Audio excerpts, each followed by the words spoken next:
There it is. Thank you. Thank you, Rick. Oh, look. Okay. Do you want me to start again? I'm going to pick up where I left off. To the Geyer Performing Arts Center at the Porter Theater, wow, that's loud. Thank you for hosting us in such a wonderful space. This is a special venue, and we're proud to hold this event here. Just a question, how many of you have ever been in this theater? A few of you. Isn't it a beautiful little theater? They did amazing work in here.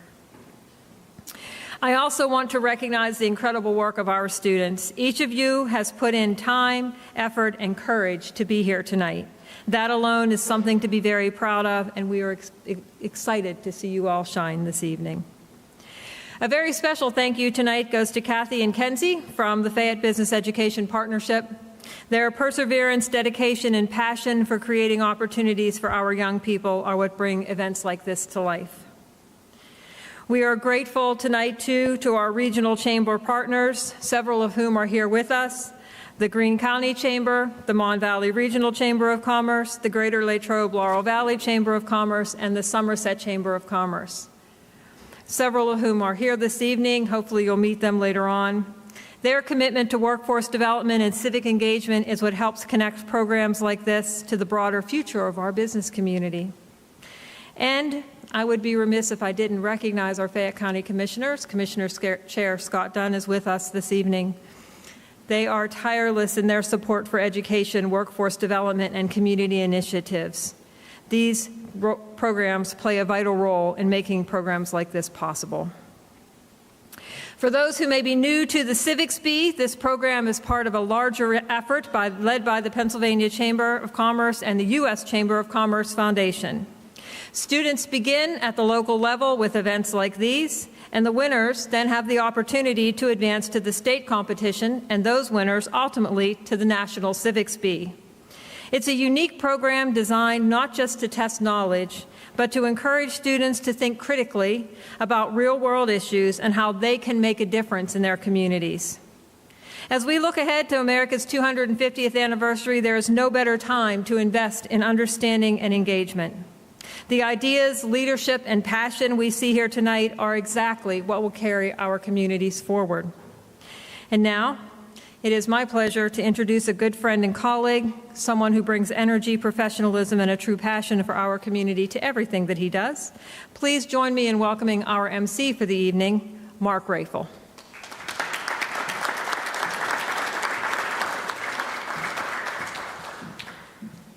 She had no idea where I was standing. I was going to turn the microphone on for her, but I figured she knew what she was doing, so thank you, Muriel, very much for that warm welcome. It is truly an honor to be here this evening to witness the Civic in action as it begins to learn. Understood and determination by future leaders of our counties. Thank you guys very much. Welcome everyone to the Fayette County, Pennsylvania edition of the National Civics Bee. We are excited to celebrate not only knowledge, but the curiosity, critical thinking, and community awareness that this program inspires in each of our students. And a fun fact today, it is Mr. Porter's birthday. He celebrates 156 years today. So let's give Mr. Porter a wonderful round of applause for his wonderful auditorium. That's not on the test, so you guys don't have to worry about remembering that. But it might be a tiebreaker. You never know. Our first guest speaker tonight is Brady Schrockman. Brady is the student at Laurel Highlands High School and was the 4th place state finalist in the 2025 Civics Bee competition.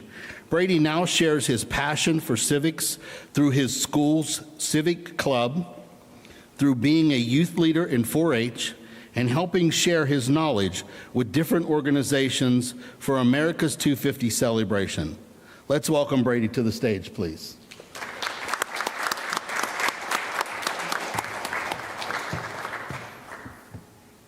Thank you. Mm-hmm.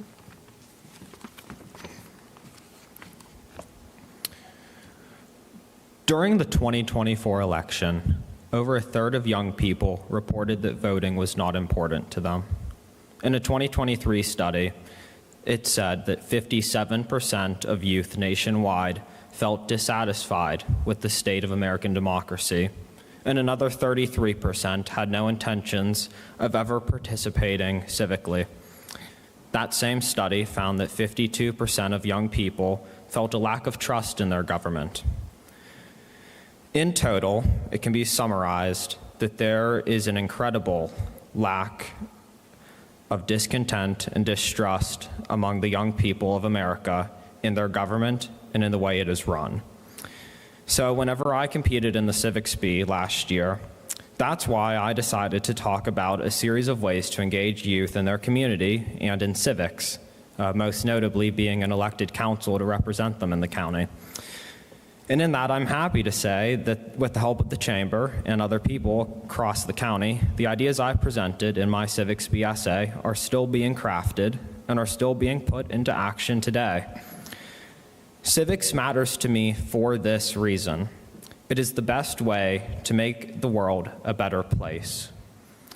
Wherever you go and whatever you do, there will always be issues and problems. There are challenges to overcome, and civics is the way in which we tackle them. Although civics is a multi-layered system, the most important aspect of it to the future of American democracy is the role the average person has to play in it. Civics relies on people like you and like me to step up, voice our concerns, be active, and solve problems in our community. One of the most common misconceptions I've seen among both young and old people alike is that in some way adults engage in civics better, or that they're more inclined to. This misconception is unequivocally untrue, and these competitors prove it. Here you have 29, I think, youth who recognized something that they would like changed in their community, and they were brave enough to propose a solution to it. And let me tell you that that was not a task to be taken lightly. Taking part in the Civics Bee involves having a thorough understanding of your proposal and the why, the how behind it, alongside a vast comprehension of the fundamental aspects of American history and in American civics. These youth have studied for the last few months to understand the material provided to them, spanning 250 years of American history. And tonight, you get to see them use that material to their fullest. Later tonight, a few of these youths will move on to their proposal. I urge you to listen to those proposals and to take them seriously, because these are the leaders of tomorrow. However, in a sense, our future is also today. And it is in these ideas and it is in these youth that positive change will spring up from as they find and they solve problems in their community. I want to tell you a story. The year is 1966, and Robert F. Kennedy decides to visit South Africa. During that time, South Africa is in a system known as apartheid. For anybody that doesn't know, it was a system that was meant to keep white South Africans in charge of government and society, and black South Africans poor and not in charge. And Robert F. Kennedy decided to go to Cape Town and speak to a group of black students. And I think it's best that I simply quote him and then explain why that matters. Each time a man stands up for an ideal, or acts to improve the lot of others, or strikes out against injustice, he sends forth a tiny ripple of hope. And crossing each other from a million different centers of energy, in daring, those ripples build a current, which can sweep down the mightiest walls of oppression and resistance. Now, just as Bobby Kennedy described a wave in South Africa, I believe we too can have a wave here in Fayette County. These competitors are only small ripples on their own. However, with the backing of others and the support of people who believe in them, they too can break down the mightiest walls that may stop them. And let me tell you a secret. It doesn't take a large action to make a ripple. That's the fun part about it. Even the smallest of actions shows your support for the better tomorrow that these youth are going to work towards, and thus for the changes that these individuals have proposed. I commend you to hold the door for somebody on your way out tonight. Give a person a compliment in the morning tomorrow. Get to know your neighbors. Show up to your school board meetings. You know that they have meetings. They're not just like schools. And so on. Like, there are so many ways to just be involved and show up for the people around you. And it's that which is civics, and it's that which will make the world better and brighter. And it is a future that these competitors will have a hand in making. It takes a village not only to raise a child, but to support them into becoming a fully civically functioning adult. Although math and reading may keep the world running, it is civics that makes it round. Our society is built on a bedrock of civics. The fundamentals of our government are based on civic virtues. The goodwill of mankind is proven in civic adherence. And these competitors have proven that they understand this basic need for civics in a time when many of their peers might not have. The relationship between our youth and civics is not a story for the future. It is a story that is being told now. It is an ongoing tale of those people and those youth who are brave enough to rise above the rest and face the challenges of our modern world with the passion and drive that comes from being young. I'd like to address specifically our competitors for a brief moment. I ask that you embrace the eyes that are on you tonight. Your ideas matter, and this is your moment to make sure that they're heard. Even if you don't go on to be one of the final three tonight, I want you to continue fighting for your idea if you believe in it, and I truly do hope that you believe in what you wrote about.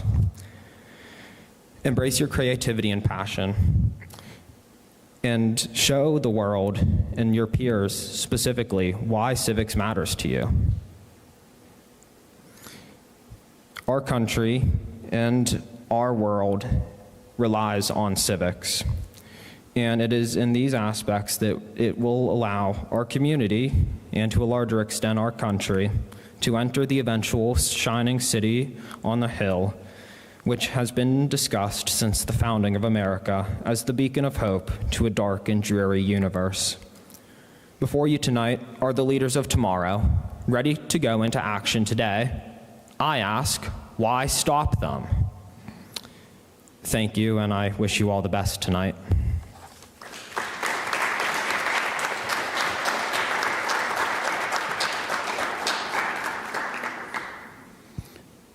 Thank you, Brady, for sharing your perspective on the impact of civics has on our classroom, our community, and our future. Your words are powerful reminders that civics is not just something we study, it is something we live out every day through engagement, understanding, and commitment to make a difference. Let's give Brady another round of applause, please.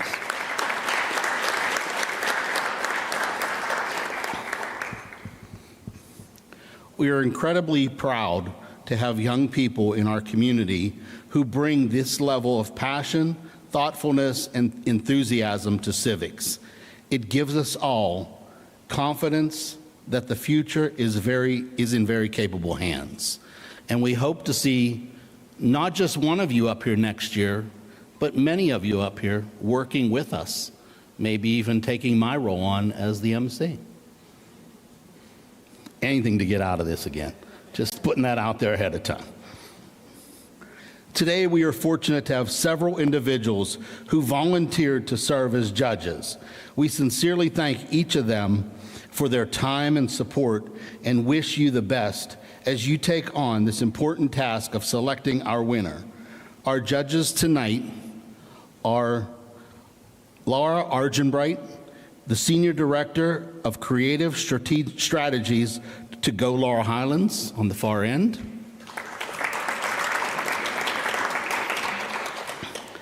Ashley Smolinski, owner of the Grayson House at Mount Hope.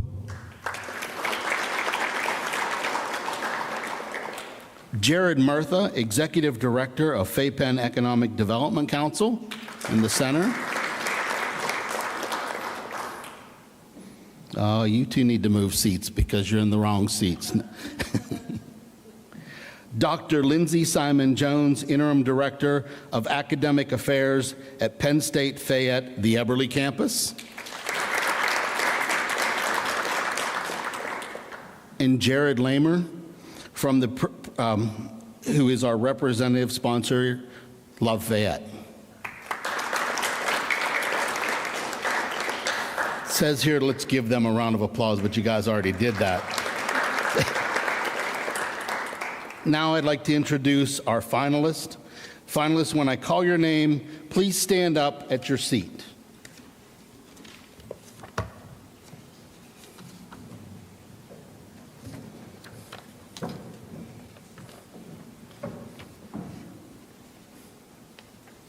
Austin,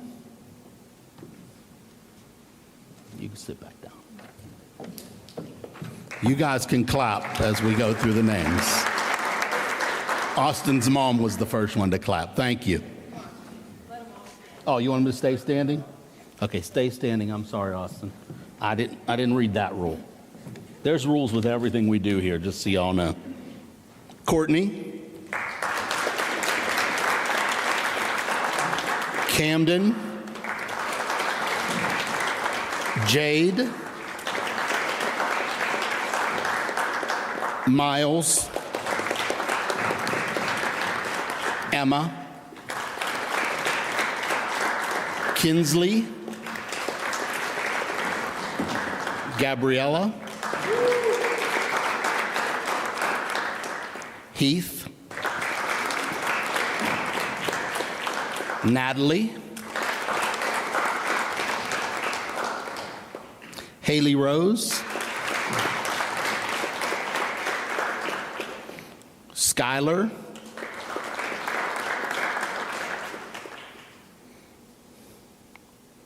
Layla. You ready? You sure? Azalia. Sarah. Owen. Tristan. Leah. And Grace.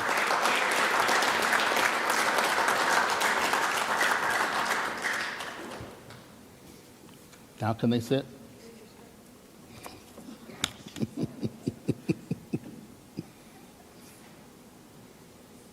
Congratulations to all of our finalists.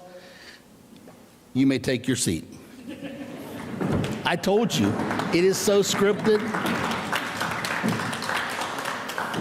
Now you know why they got me, because they said they needed a comedy relief, just so you guys know. Before we get started, I've been asked to remind the finalists that your personal devices, cell phones, smartwatches, etc., as well as your 4x6 note cards are not permitted on the stage.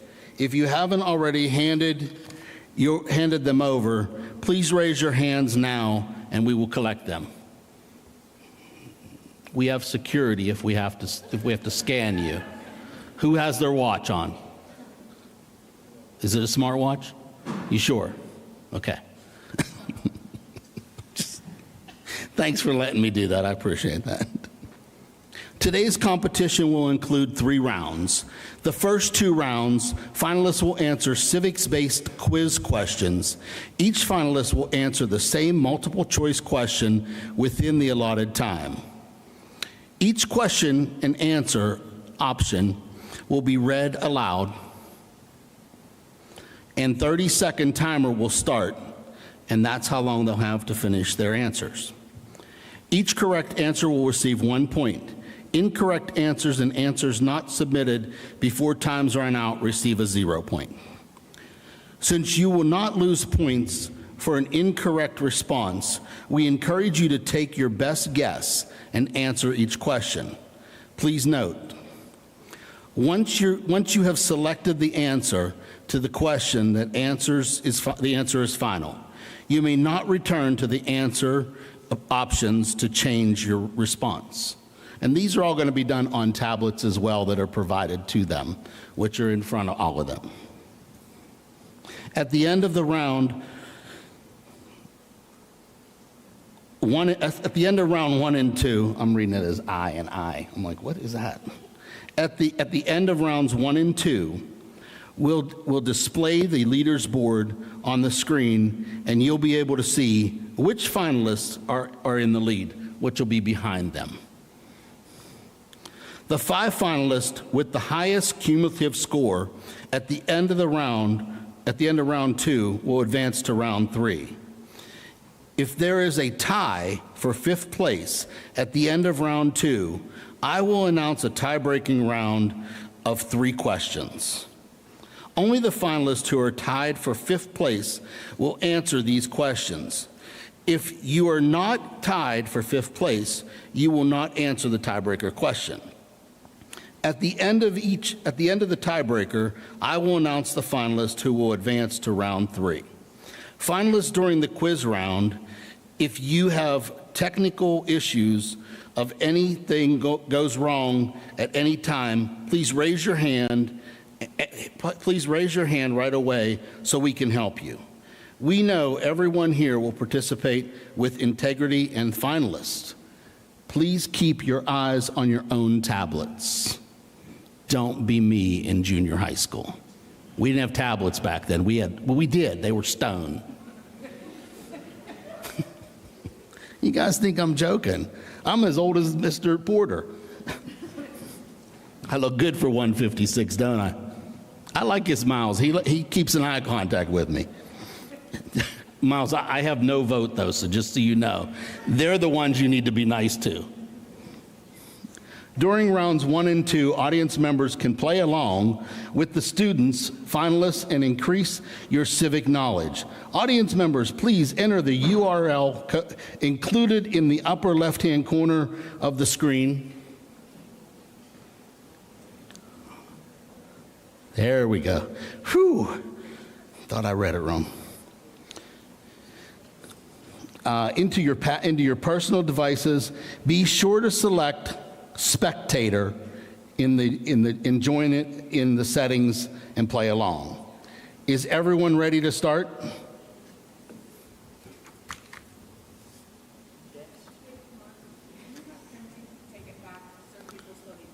Kenzie, can you bring it back so they can log in still? Thank you. Okay, we know they're all ready. Who's not ready in the audience, other than Jared, the judge? We're here till 8, Jared. Take your time, buddy. Nate wasn't ready. Nate, well, he's the speaker. He doesn't need to do this. Commissioner Dunn, are you ready? Okay, that's my boss, so I have to make sure he's prepared. Just, I need 2 votes. Looks like Kenzie has a hard Uh-oh. Are any of your students having issues with your tablets?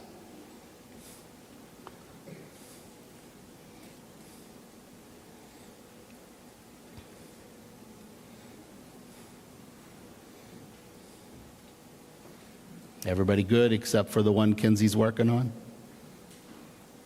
You need like Jeopardy music or something. Don't you guys agree? Write that down for next year.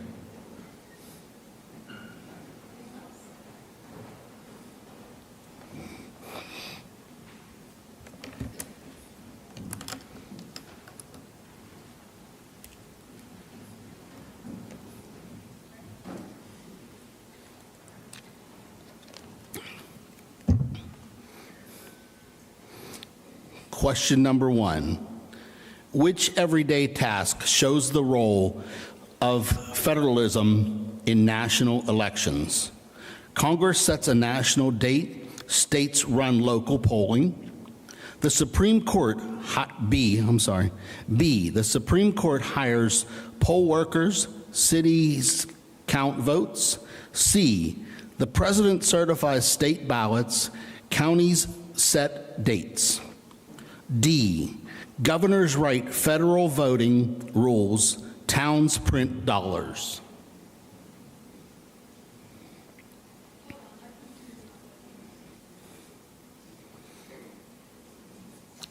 That's technical difficulty on that side of the room. Notice the microphone works and my blue marker works. All your tablets working, guys? Good job.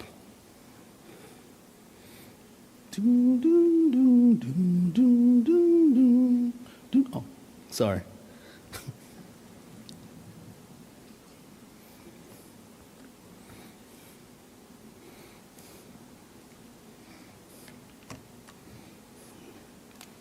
Who knows how old Mr. Porter is? You ready? Or do I need to buy more time? Okay. 156. Very good, Camden. Good job. See, he remembers things. We got question 1 done. We're just waiting for the computer to work again.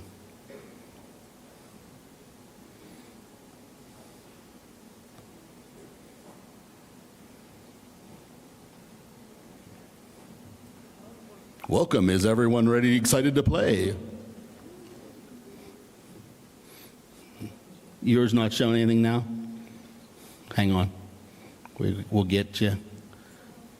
Yes, Miles is not working now.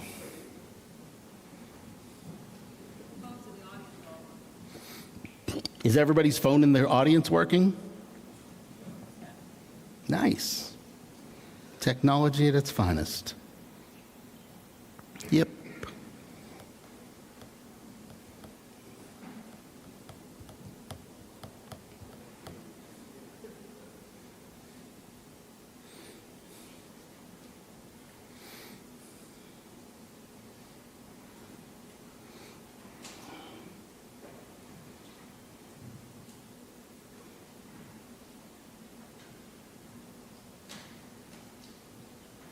Everybody's still working now? You may have to re-answer, Miles. It may have taken it out, so.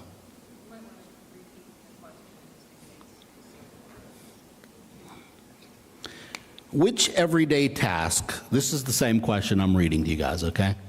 Which everyday task shows the role of federalism in national elections? Congress sets the national date, states run local polling. B, the Supreme Court hires poll workers, cities count votes. C, the president certifies state ballots, counties set dates. D, governors write federal voting rules, towns print dollars. I have a friend named Mary Beth, she would know that answer.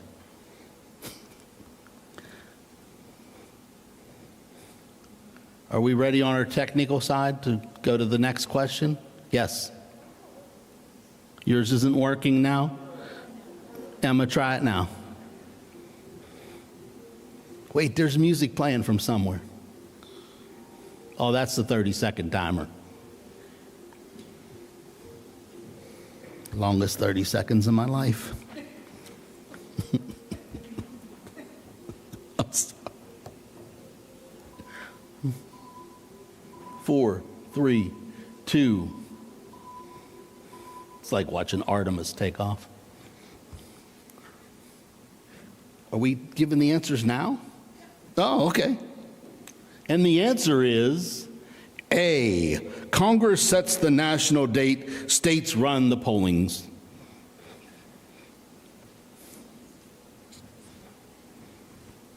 Look, they threw the second question up on us already. Which civic virtue involves standing up for what is right even when it is difficult or unpopular? Moderation, courage, humanity, or prudence? Do I have to read the A, B, C, D to you guys, or can I just read it like that? You okay with that? Okay.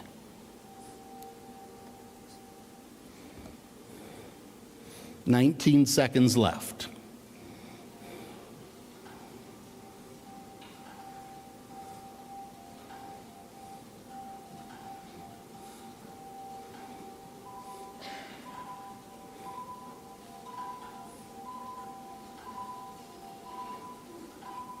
Boy, that music is really on and it's annoying, so.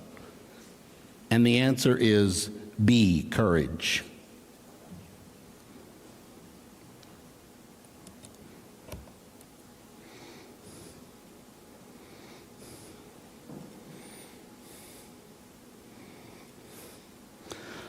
According to Aristotle's Ethics, how does the idea of golden mean differ for different people? A various depending on individual circumstances and disposition. B, it is the same as everyone, reflecting universal moderation. C, it is only applied to rules and not ordinary rulers. D, it focuses solely on avoiding differences, not excess. See?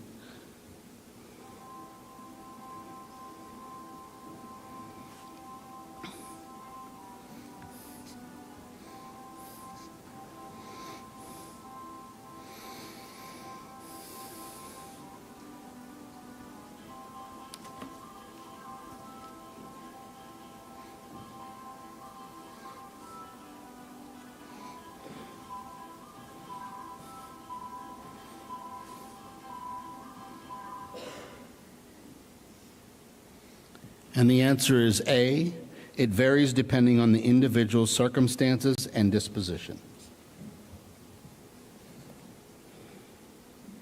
Number 4, which document does the oath of allegiance include a promise to support?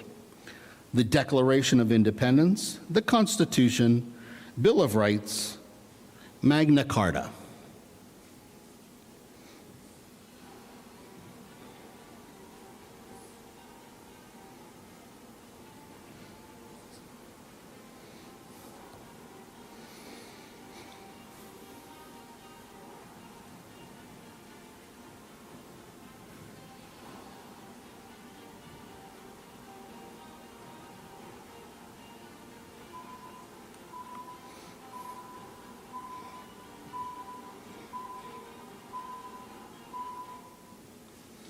And the answer is B, the Constitution.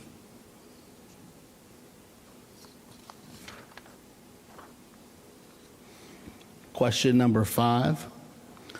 What is an executive order? A law written by Congress directing the president to do something, a directive written by the president telling a department to do something, an order given by the Supreme Court to the president, a law written by the president directing the Supreme Court to do something.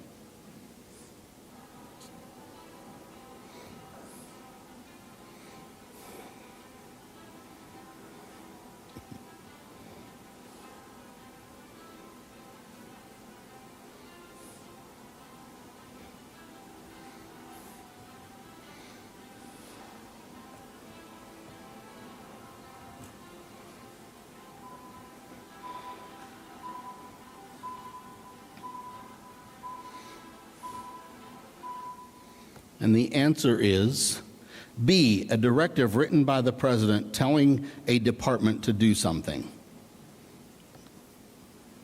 In marriage, that's called a wife.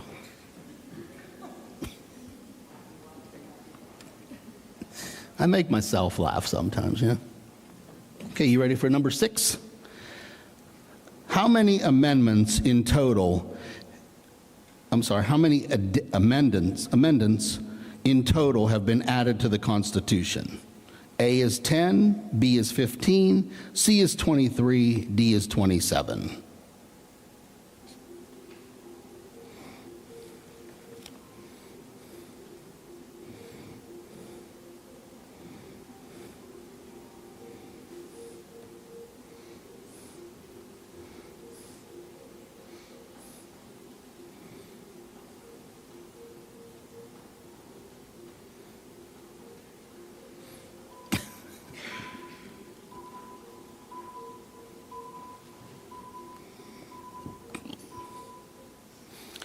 And the answer is D, 27. Just so you guys know, I don't know any of these. I'm just reading what they have highlighted for me, okay? Question number 7. Which of the following is a primary function of the United States Supreme Court? to create new laws for the country, to hear appeals from state and federal courts on constitutional issues, to endorse federal laws, enforce federal laws and policies, to oversee the operation of lower federal courts on a daily basis.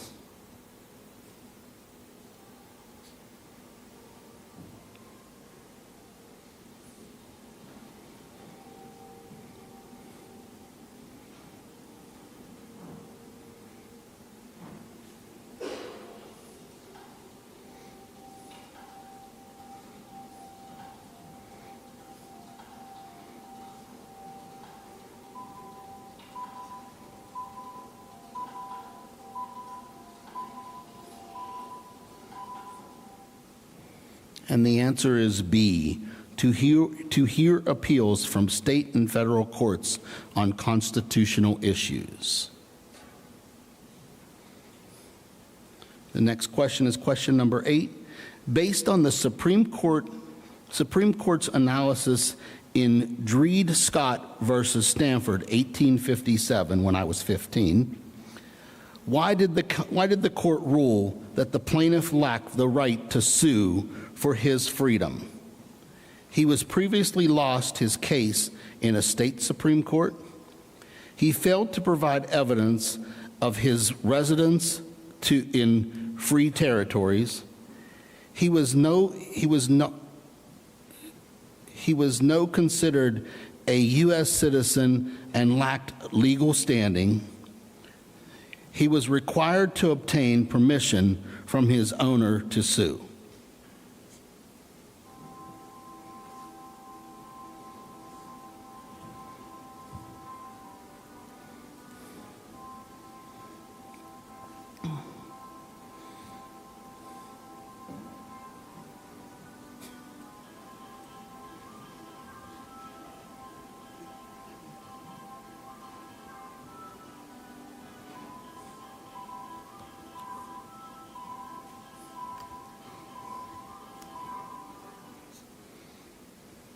And the answer is C. He was not considered a U.S. citizen and lacked legal standing. And mine had a misspelled word of no, that's why I read it that way.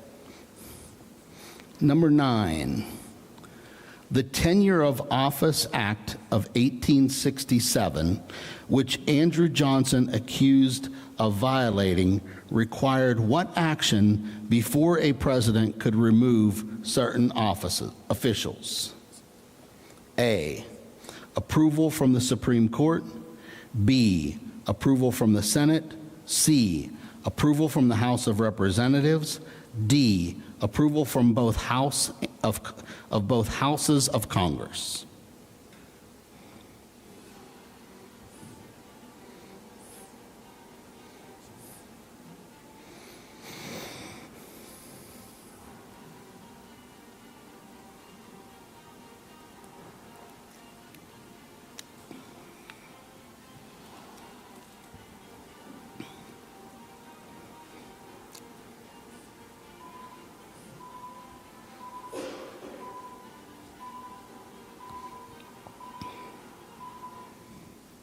And the answer is B, approval from the Senate.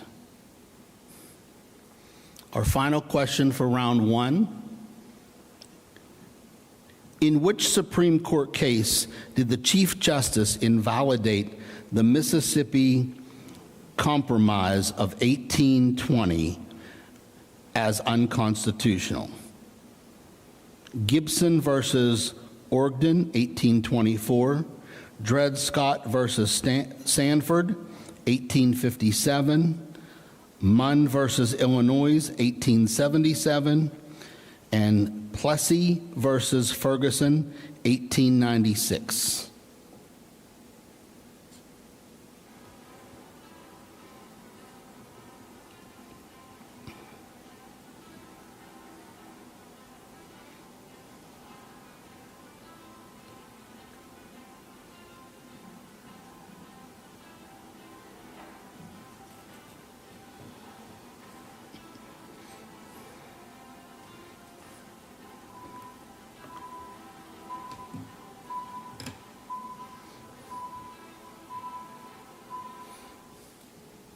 You guys are laughing about the music, but you'll be singing that all night tonight in your head, so be prepared for that.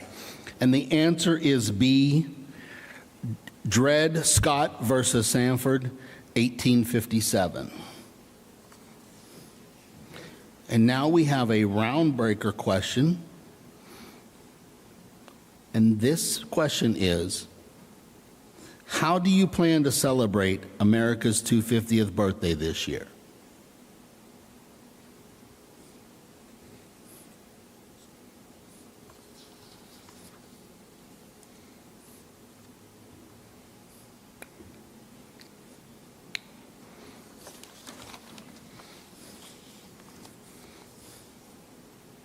We ready, Kens? Okay.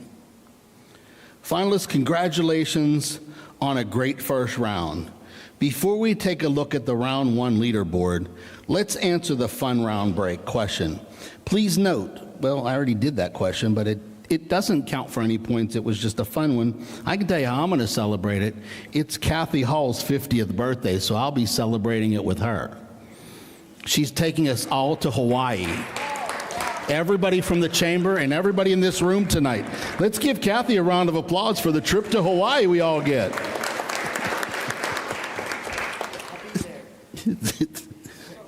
Camden said he's there, so thanks, Kath, for the trip. All right, thank you for, let's see. Thank you for submitting your responses to the round-breaking question. Are we asking them the questions, or are we having any of them say their answer to? Oh, it's on the board. There you go. Volunteer in my community. Do you guys see that on your tablet, on your phones? Good, so I don't have to read it then, right? Cool. Okay. Let's take a look at the leaderboard. Please note the leaderboard on the screen shows the top 10 scores as of the first round. All finalists will be moving into the round two. There you go, guys. I can't see that, so I can't tell you who's in the lead right now. I'm not going to lie to you.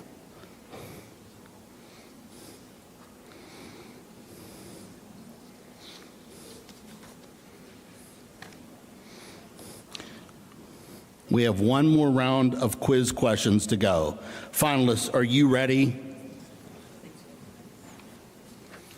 Who's going to sing the song to me? Because that's going to be at the next one, so remember it. All right, let's start round two. Audience, are you guys all ready? All right. Question number 11. In the Declaration of Independence, what does transit mean as used it to describe causes that are light and transient? Short-living or temporary? Extremely dangerous, unknown to the public, approved by Parliament.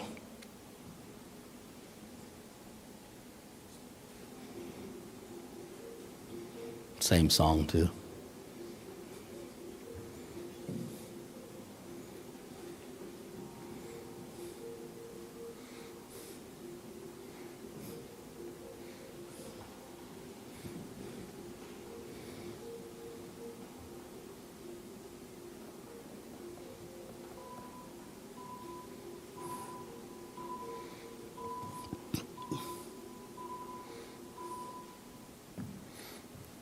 And the answer is A, short-lived, or temporary. Question number 12. Who defeated the British soldiers who killed 5 Bostonians in the infamous Boston Massacre of 1770? A, John Adams, B, Aaron Burr, C, Thomas Jefferson, D, Alexander Hamilton.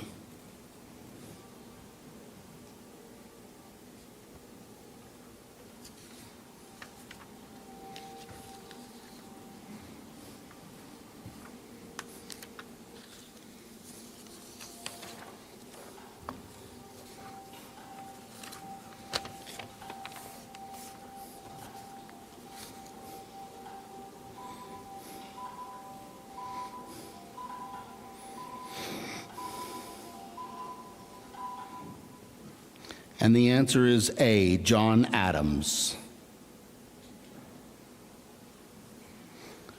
Question number 13. The Sherman Antitrust Act of 1890 prohibits monopolies and businesses practices that retained trade. Which economic problem was this law designed to address during the Glidden Age? Large corporations controlling entire industries and eliminating competition, foreign companies importing cheaper goods and undercutting American businesses, small businesses refusing to cooperate with each other to lower prices, labor union organizing strikes that disrupt industrial production nationwide.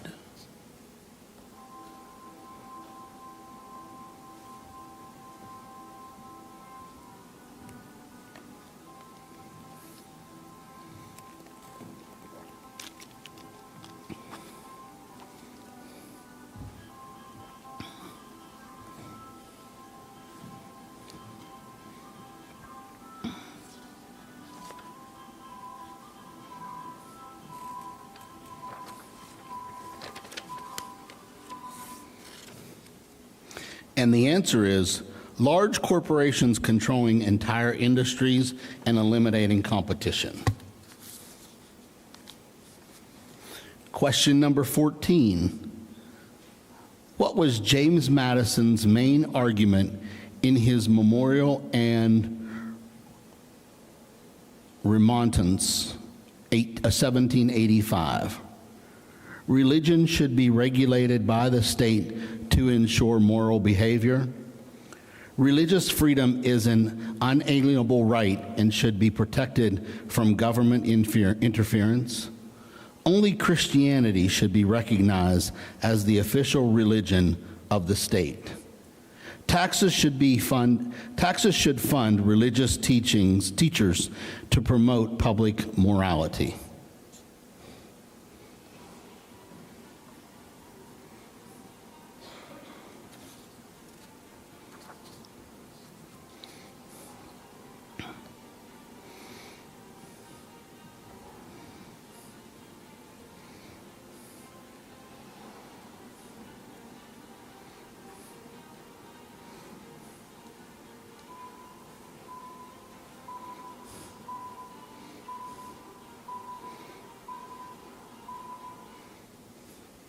And the answer is B. Religious freedom is an unalienable right and should be protected from governmental interference.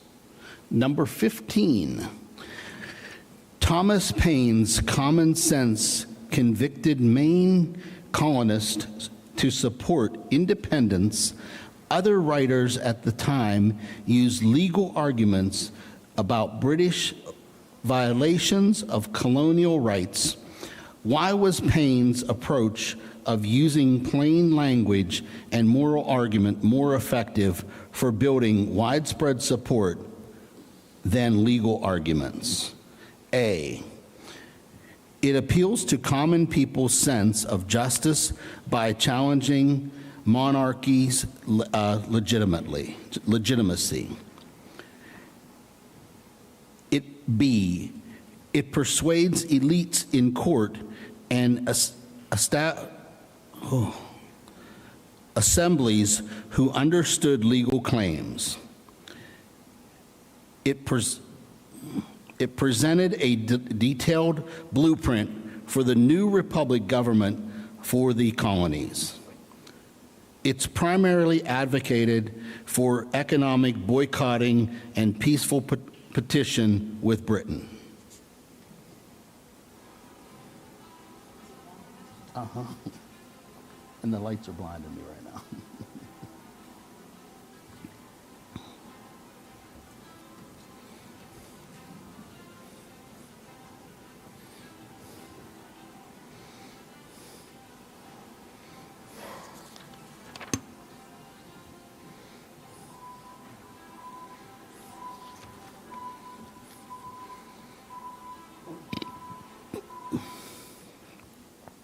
And the answer is, it appeals to common people's sense of justice by challenging monarchy legitimacy. Question number 16. Which statement correctly distinguishes between the two primary pathways of United States citizenship?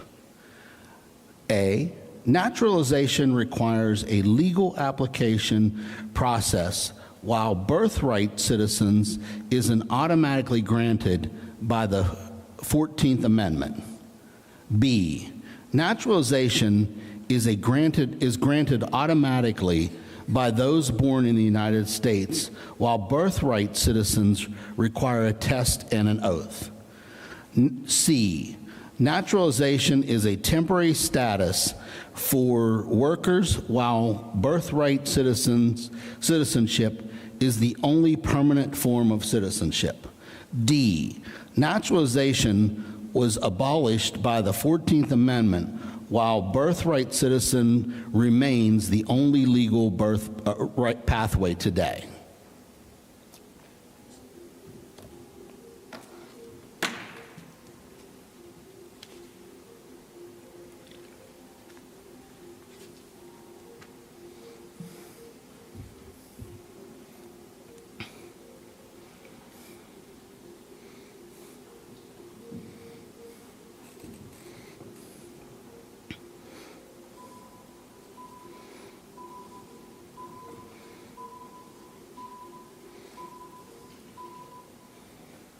And the answer is A, naturalization requires a legal application process, while birthright citizenship isn't automatically granted by the 14th Amendment. Question number 17. An act to provide for the general welfare by establishing a system of federal old age benefits. What is the main idea expressed in this quote for the Social Security Act, which in 3 years I'll be eligible for? To create only unemployment insurance? B, to establish federal old age benefits and support state welfare public health programs? C, it applies only to veterans? D, it eliminates payroll contributions.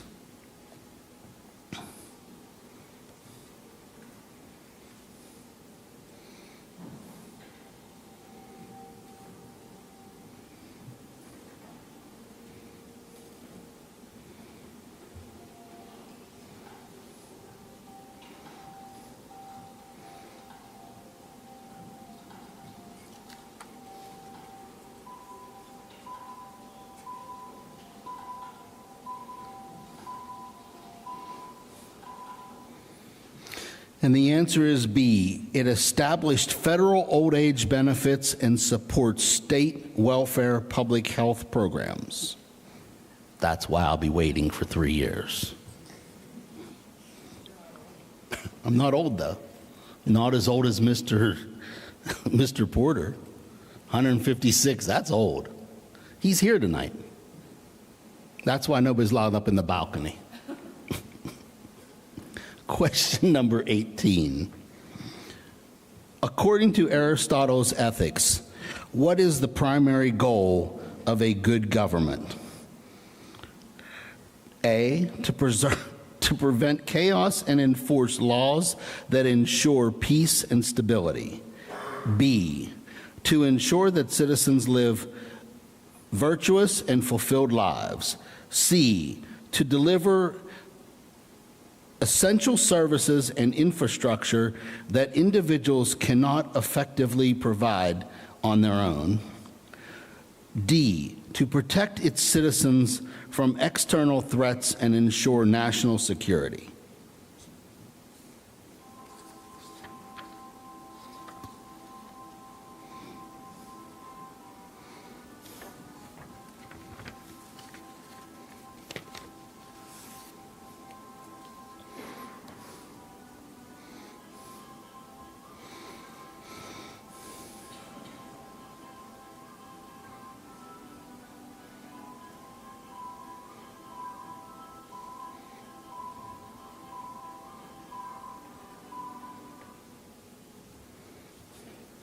And the answer is B, to ensure that citizens live virtuous and fulfilling lives. 2 questions left, guys. You scared yet? Me too. Because then Nate gets to talk, and you'll understand that joke in a minute.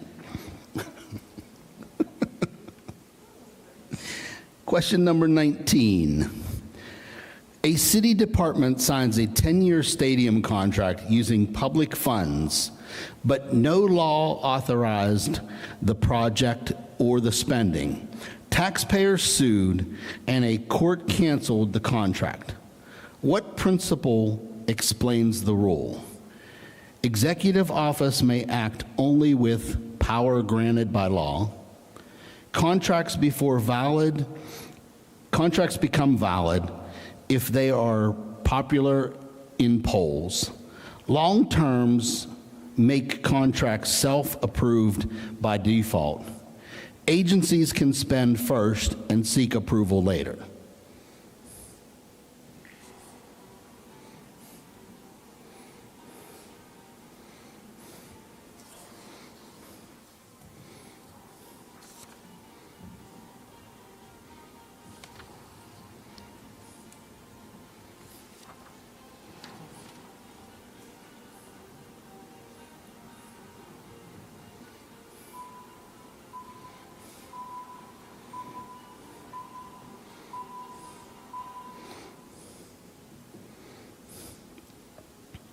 Executive office, it's A. Executive office may act only with power granted by law and only if people read it on Facebook. Sorry, I just had to go there. Okay, last question, number 20. These are some long answers. Which of the following statements best illustrate Alexander Hamilton's argument in Federalist number 84 of why a Bill of Rights was unnecessary to include in the Constitution? Hamilton argued that the Constitution itself functioned as a Bill of Rights by emeritus specific power granted to the federal government, thus implying that any unlisted rights were inherently reserved to the people. B, Hamilton contended that the Bill of Rights would be redundant as the Constitution already contains explicit protections for freedom of religion, speech, and bear arms. C, Hamilton maintained that the listing specific rights could actually be dangerous, as it might imply that unless rights were not protected, leading to potential government overreach.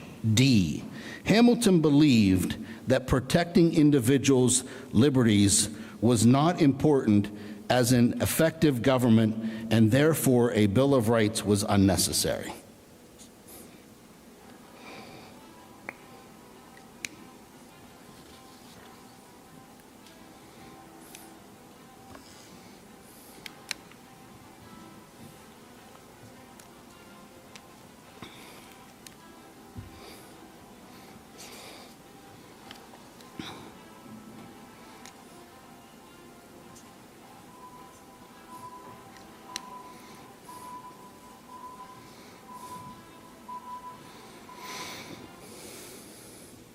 And the answer is C.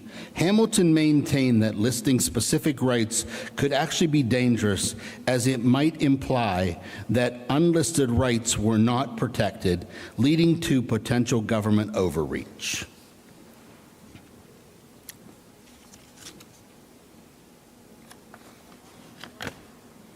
And now the round breaker question. Which of these would you be most likely to do to improve your school or community? Join or start a club that works on a cause I care about. Write a letter to leaders. Volunteer at or help organizations organize a local event. Create a petition or social media campaign about an issue.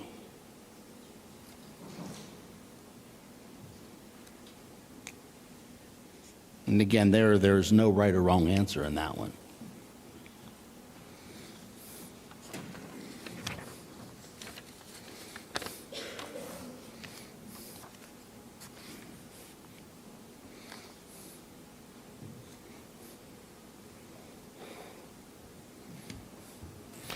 Looks like the main answer, though, is join or start a club that works on a cause I care about. Very good. Very well. See me afterwards. I got a whole bunch of causes we can all work on together. Okay?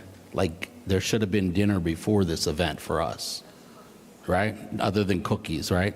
Diabetic, they want to kill me. But that's okay. The greatest part is you guys can't see the three of them rolling their eyes at me the whole time. So. But they knew what they were getting when they got me, correct? Okay. Do we have the stats?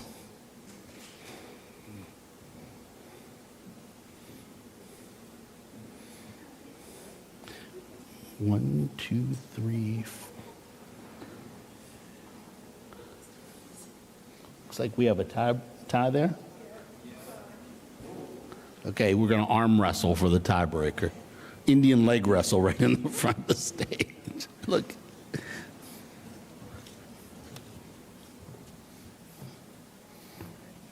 just going to roll across the stage. Okay.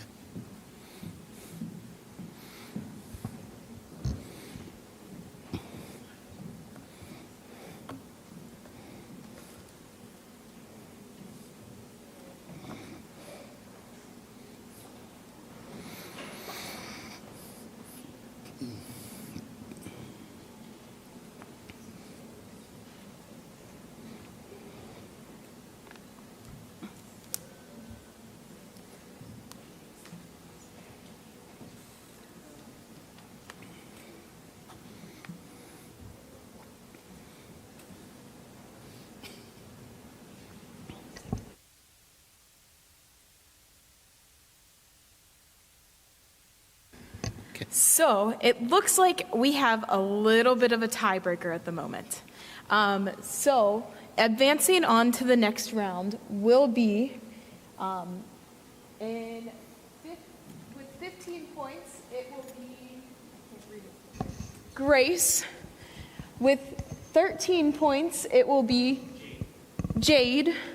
With another 13 points will be Owen. And now we have to settle a tiebreaker for our next two rounds.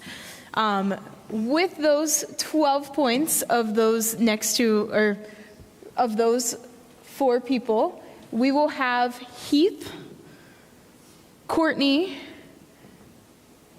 Camden, and Miles.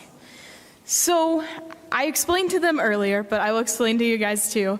At this point, these questions will not count towards their final score, but it will count towards them moving on into the next round. Because it wouldn't be fair for our first three who are already into that round to be able to compete because they wouldn't have those points either. So with that, those four individuals that I named will be answering 3 more questions for us before we move on to round 3 in our speaker. That's these three. One, two, Yes. that page, right? Yep. Okay. No one else has to answer, only those 4.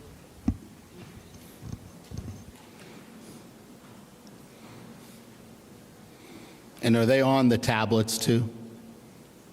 Yes. Look at that handsome guy. Oh.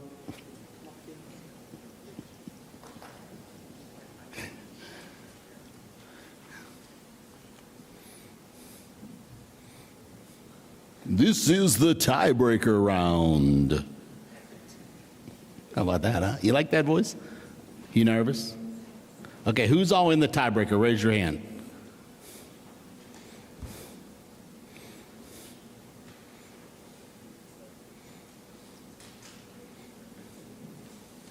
You can put your hands down now. Yep. This is the first question for the tiebreaker round.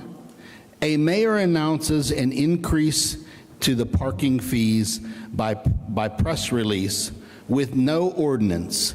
Citizens challenge the announcement in court, and the courts rule in their favor to prevent the increase.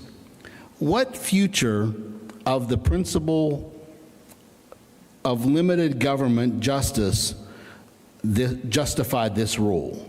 A, officials can enact rules only under their designated authority.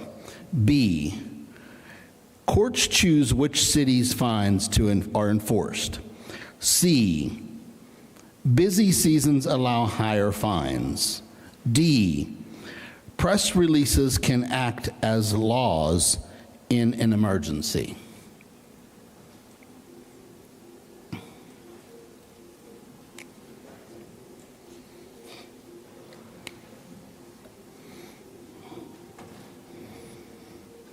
Answers locked in?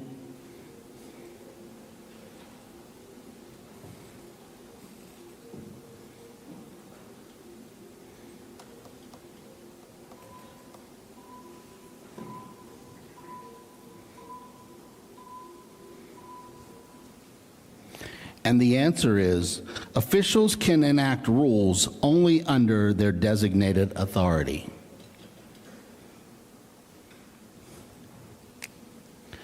And now we go to question number 2 of the tiebreaker round.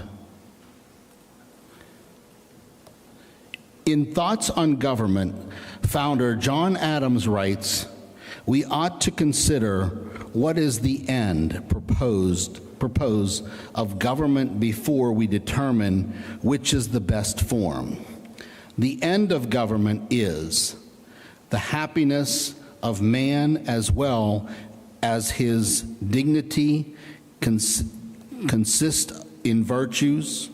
What is Adam's connection to virtues to self-government? A, virtues are eternal because they are rooted in human nature. The foundation believed that certain civic virtues were required of citizens for the self-government to work. B, the structure of the Constitution is more important consideration than citizens' virtues. Virtues rest in the individual and are not relevant to questions of self-government. D, free individuals must practice their own virtue, and it has little impact upon civic society.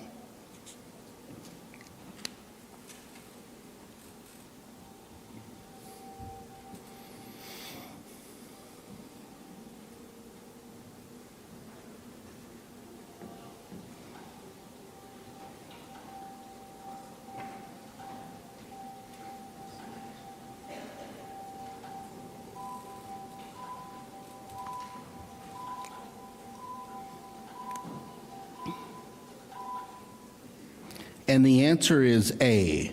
Virtues are eternal because they are rooted in human nature. The founders believe that certain civic virtues were required of citizens for self-government to work.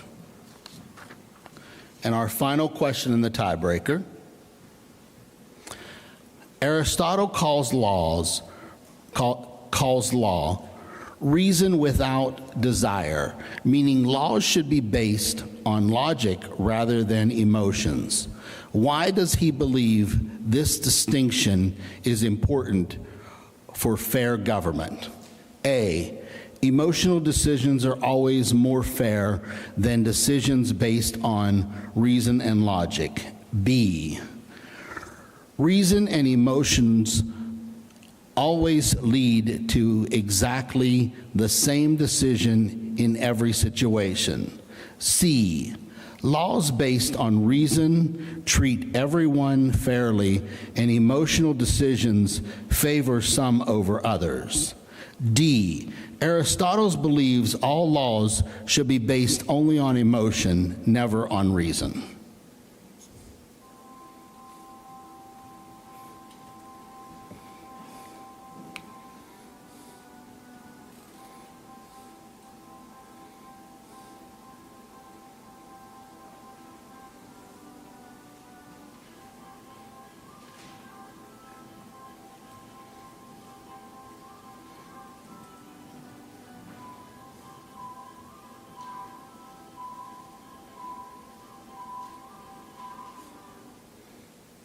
And the answer is C.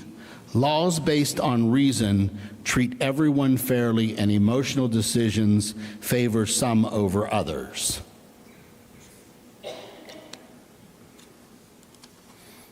And that concludes our tiebreaker round.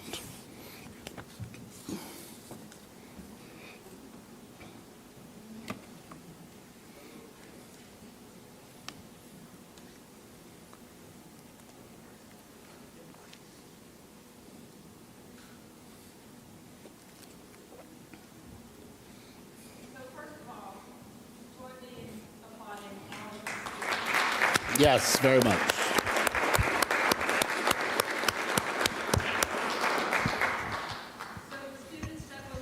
Can you come over to the microphone, please? Look, you're the one that's videotaping the thing.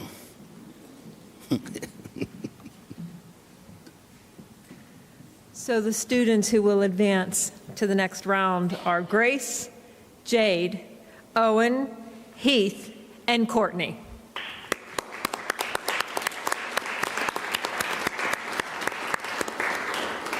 Now, we will be moving chairs up here, but we're going to take a little break and hear from another guest speaker in the meantime. So just hold for the moment, and then we'll get reorganized.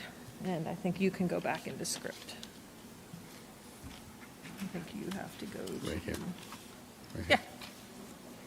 I'd better take this back.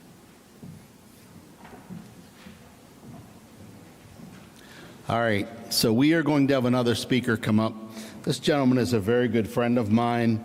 I've known him for many years.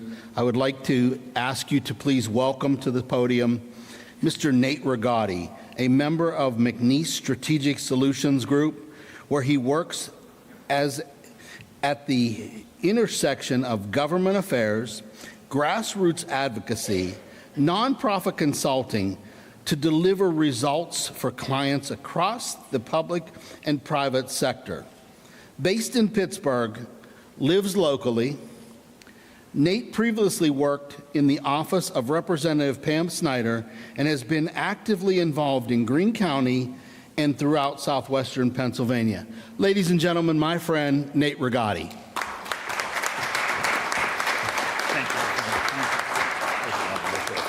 Thank you very much. Thank you.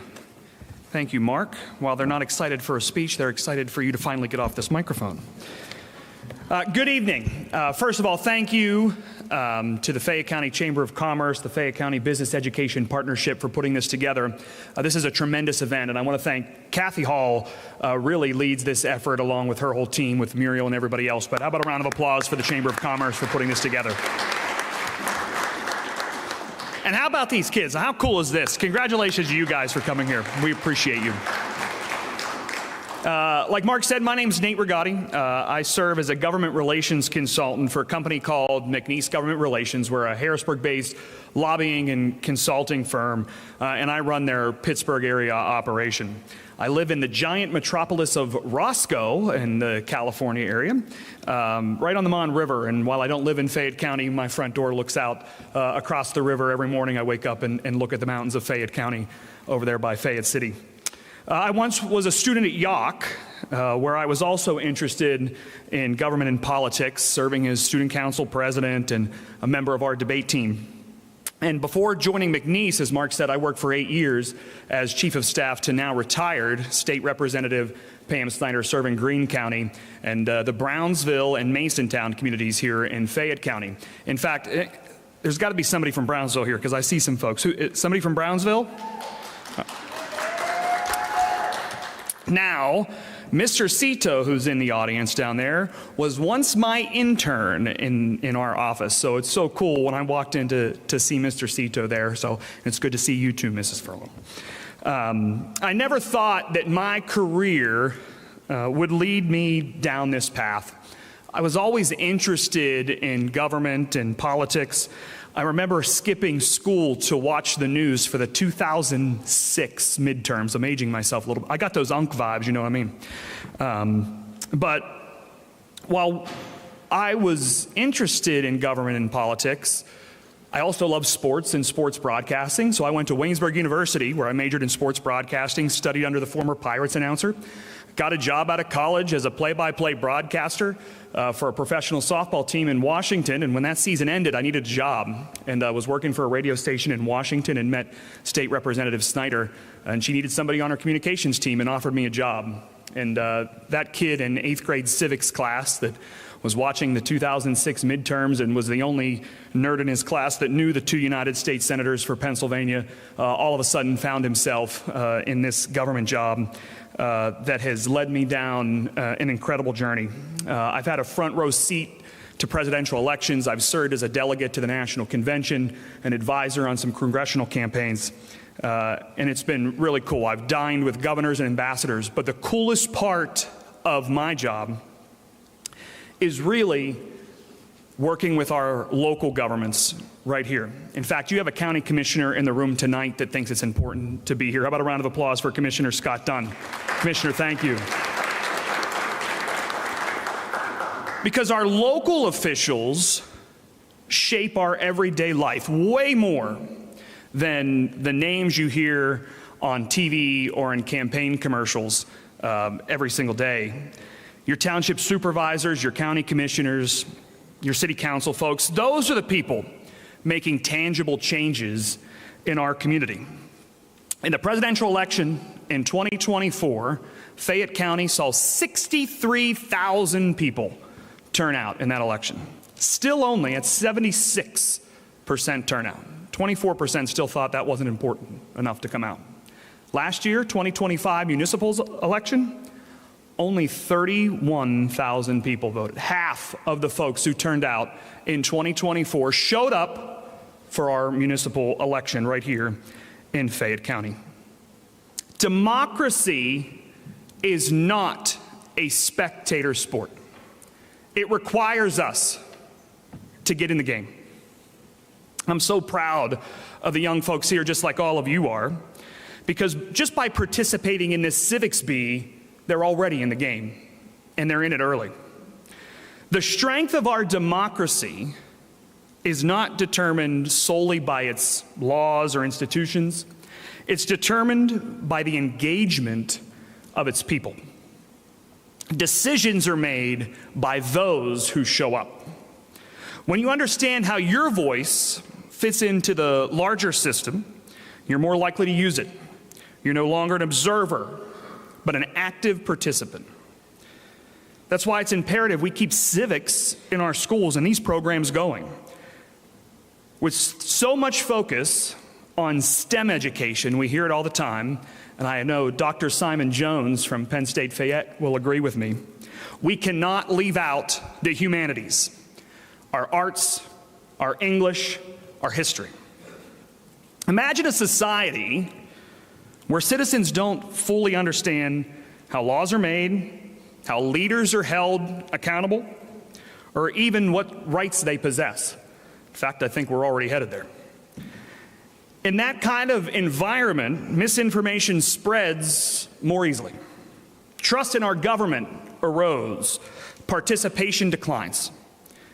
And over time, the very foundation of our democracy is weakened. We're already seeing signs of it. People feel disconnected from their government. Voter turnout is inconsistent. Public discourse often becomes very polarized and unproductive. And in a world saturated with information, some accurate, some downright wrong, it's increasingly difficult to separate fact from fiction. In today's digital age, this is more important than ever. We are constantly bombarded with headlines, opinions, claims, many of them designed to provoke emotion rather than promote understanding. There's no worse culprit than those dreaded community Facebook pages, am I right? We're all on them. Understanding our government is essential. It reminds us that democracy is not perfect. And quite frankly, it never has been. But it also reminds us that it's adaptable, that it can evolve and improve when people are willing to engage in it. It shows us that the rights and freedoms that we enjoy today were not simply given. They were fought for and they were earned. But it also means they can be lost when we take them for granted. Keeping civics in our schools is not just good for students, it's good for our society. It prepares future generations not just to inherit a system of government, but to sustain it and strengthen it. It equips them with the knowledge, skills, values that they need to navigate an increasingly complex world. It encourages them to ask questions, to seek truth, to participate, to care. And perhaps most importantly, it instills the understanding that democracy is not someone else's responsibility. It belongs to each and every one of us. The future of our democracy will not be decided in government buildings or in courtrooms. It will be shaped in rooms like this today, in classrooms, community meetings, and engaging in dialogue with one another. It will be shaped by whether people feel informed, empowered, and motivated to take part in it. So if we care about the future, about fairness, representation, accountability, and freedom, then we must care about even the most boring parts of our government. The resilience of a democracy does not come from its structure alone, it comes from its people, their knowledge, their engagement, their commitment to something larger than themselves. As we celebrate 250 years of American freedom, it's an important reminder that this is still a wild experiment, that we are the longest lasting, freely elected government in the history of the world. If we hold true to the commitment that we, the people, have been trusted to self-govern, then we must understand the intricacies of that government on every level. Civics helps build that commitment. It's what transforms individuals into citizens. And it's what ensures that democracy is just not preserved, but continually renewed generation after generation. I have hope for the next 250 years because of young people like the students we have here today. Fayette County may be known for our natural resources, coal, gas, the beautiful mountains and water that we have here. There is no greater natural resource than our children. I wish you all good luck here tonight, and good luck wherever the future may take you. Fayette County and our country is counting on you. Thank you very much.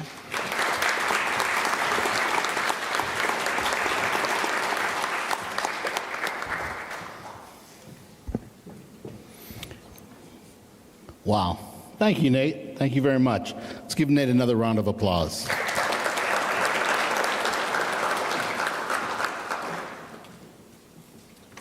All right, give us just a second here. I'm just going to just hang on to that right now. I want to take just a second to clarify. When the original scores came up, it may have looked like there was still a tie up on the board, and so according to the rules of the National Civics Bee, the top placement in that fifth place ranking goes to the average, the quickest average response time. And so I do have those. Fifth place, Heath, was 0.7.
So before I read round three's talking points, let's give all the students another round of applause.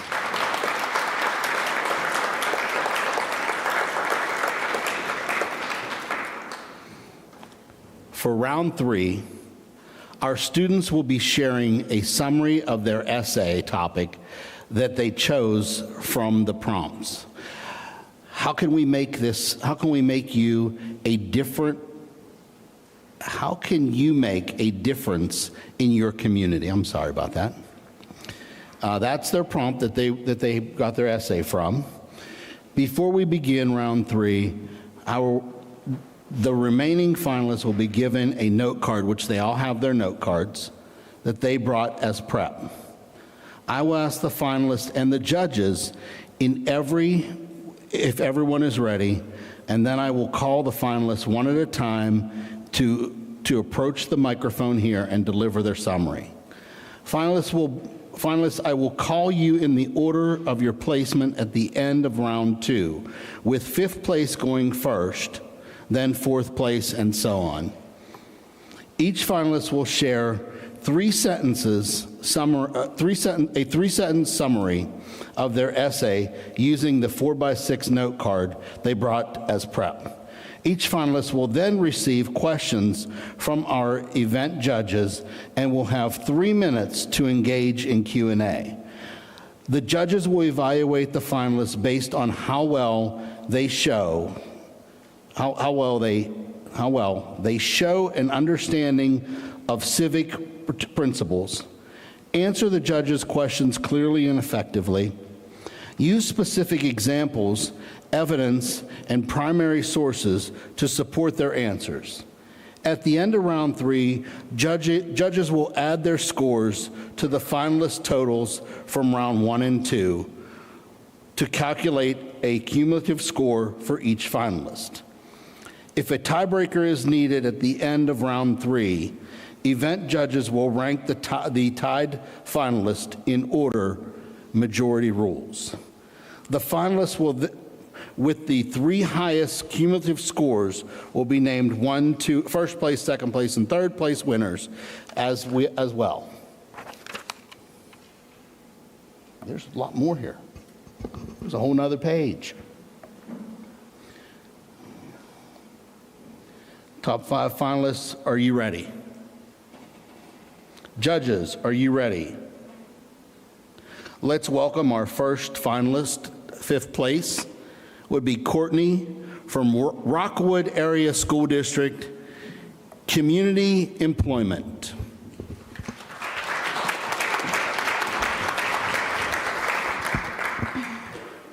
My initiative with my Civics V essay is to explain how individuals should consider transitioning off of government assistance to available resources such as a job training programs, further education, or entrepreneurship to showcase how valued that their contribution is to the workforce. In the workforce, their perspective, dedication, reliability, and determination can strengthen peers and drive results, all while shaping their communities locally and globally. By recognizing the key role that citizens play, they can reinforce their purpose by individually growing financially stable and building their own long-term success by hosting an event that helps people recognize their value and how beneficial a career is. I am confident that by being exposed to company presentations, employees and staff members, and different work environments, I feel that citizens will recognize their potential and importance to have the want to choose a career that is appropriate and beneficial to them. Thank you.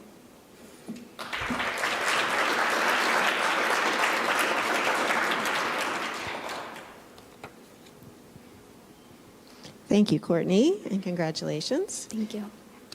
So as you were putting your plan together, can you talk a little bit about how you were planning to address the founding principles or the civic virtues? So as I wrote this essay, I noticed the lack of, I guess you could say, employees in my community and local businesses struggling.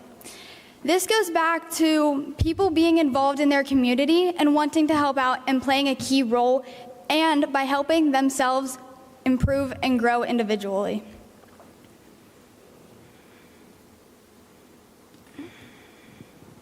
Congratulations, Courtney. Thank you. What do you think is a main reason someone does not feel obligated to fulfill their purpose? And what is something that you could say to encourage them? Something I see a lot is people struggling with self-image. People need to recognize and gain confidence in knowing that they have an important role in their community, not just locally, but also throughout the whole world. Thank you. Courtney, how can a worker shortage affect a local community? A worker shortage can affect local communities because it starts with the local businesses. Your global businesses did not just happen overnight. It started with the people that had an idea and wanted it to go somewhere.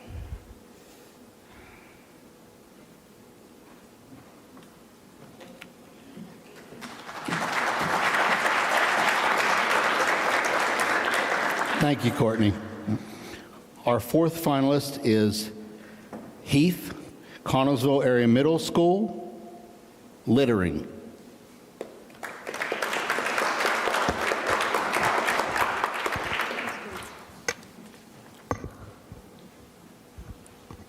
Littering is a significant environmental issue in Connellsville, harming local ecosystems and costing the community money for cleanups.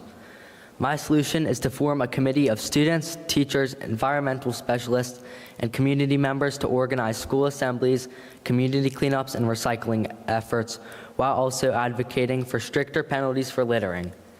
By promoting responsibilities and respect and following the rule of law, this initiative aims to reduce littering and improve our community's environment.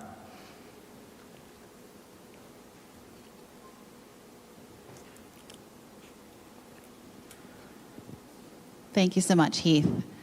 I'm wondering if you could talk a little bit more about the community and business partners that you think would be most helpful in this endeavor.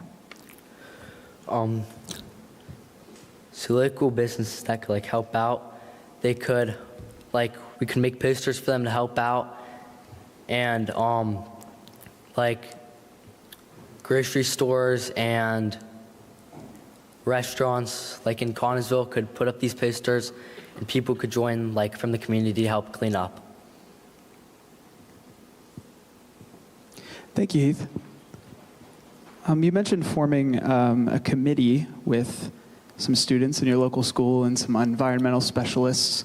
What do you think would be most effective for this committee to do? Educating people not to litter, or organizing more cleanups in your community, and why? I think educating the students would help them, but both are really effective for the community because going out to clean up can lower the costs we spend for cleanups, and learning about it would just make less people litter.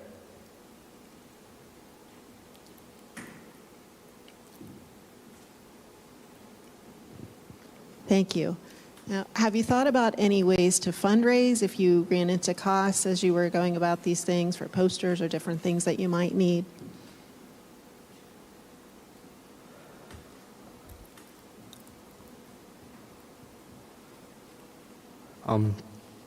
For fundraising, we could have donations from people, and we could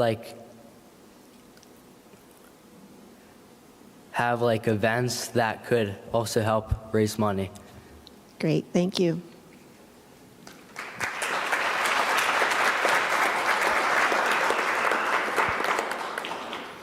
Thank you, Heath. Our next contestant is, or finalist, I should say, Owen from Connellsville Area Middle School, Community Help.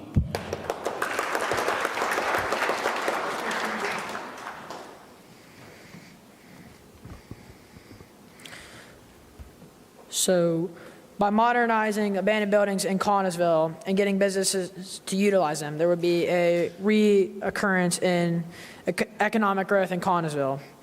And I would ask for support in my community to help me with this problem by getting local businesses, community organizations, and city leaders to help me with the adoption of a building renovation.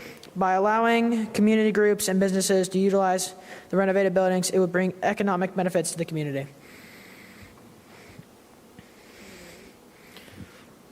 Thank you, Quinn. Your essay mentioned that you would use a donation program to fund some of these buildings to get renovated. At what point after donations end, who do you think the responsibility would then fall upon? I think it would fall under probably our responsibility because we'd have to get the resources or supplies to get these buildings renovated. Thank you. Owen, why might a family or business avoid areas with vacant homes? To avoid, I'd say probably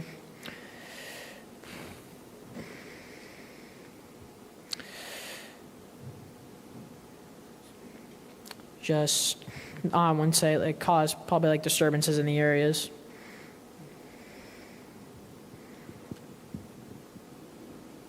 Owen, could you talk a little bit more about how improving some of the buildings in Connellsville might relate to the civic virtues? It would be, I would say most likely humility, putting others first. So like putting businesses first in the community, helping them grow in the community and getting more profit to the community.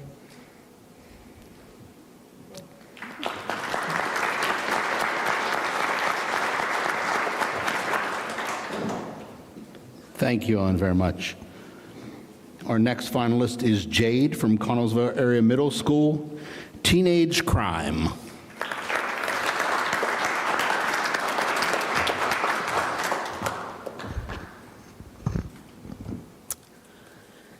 Teenagers in Connellsville, PA are exposed to higher than average crime rates, primarily driven by property offenses, often mirroring the criminal behaviors of their surroundings. To counter this, the community needs to use existing organizations like the Big Brothers Big Sisters organization and the National Association for Shoplifting Prevention to guide youth toward better paths. By fostering widespread community involvement, raising awareness, and securing volunteer support, these programs can be implemented to decrease future crime and promote responsibility among at-risk youth.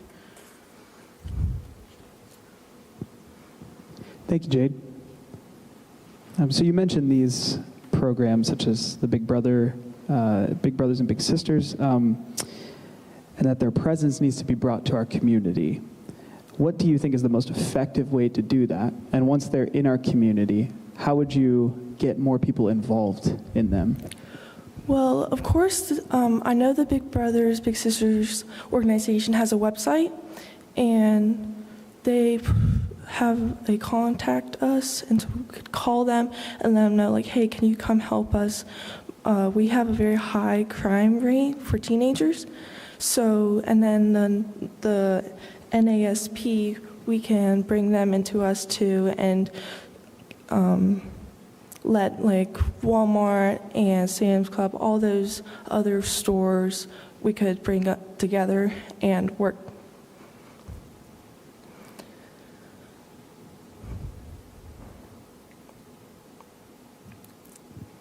First of all, he took my question. Secondly,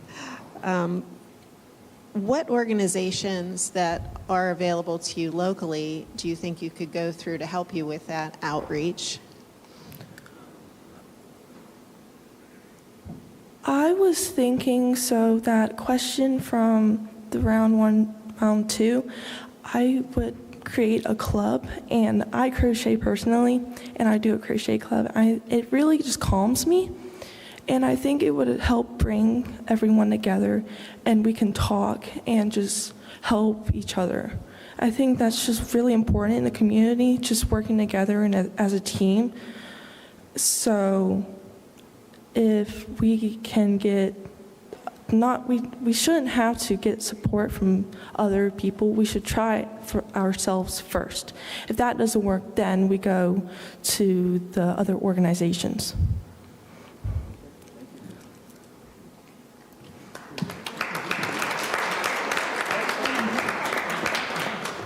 One more, Jade. Don't go anywhere. Yes. With organizations that you mentioned already in place, beyond the organizations that are willing to step in, what do you think, who does the responsibility then fall on ultimately when in your essay you mentioned that these figures, many of these teenagers commit crimes because they are influenced by their parents. Where do you see the difference between an organization's responsibility and a parent's responsibility? Whenever I know some kids at my school and some teachers that help those kids, and it hurts me inside whenever I see that. So I want to help, and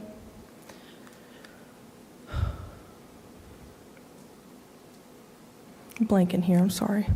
I think if we help those kids, just ones that are being neglected, I feel that they just want affection and love like everyone else does. And one of my principles is equality, and everyone deserve to have the equal amounts of love that everyone else does. So.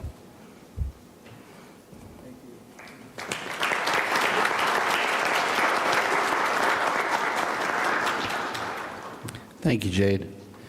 And our final finalist on this is going to be Grace from Rockwood Area School District on Better Homes.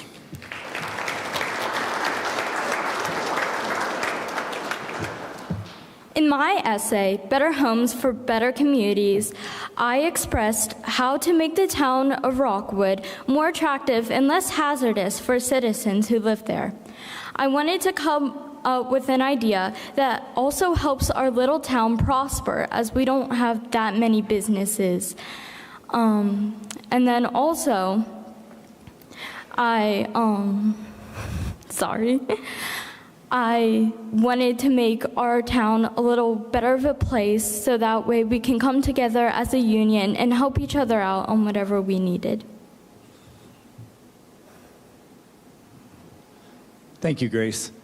Grace, how do you think proper housing affects a student's success at school? Proper housing, if you don't live in a very, it depends. If you don't live in a very stable house, there could be a lot of things going wrong. A lot of stress could be added to you with all the things that might be wrong. Or if you have too good of a house, you might be a little, I don't know what the word is, but you might be a little like, oh, I have all this stuff, and you might make other people feel a little bad and want to make their house better.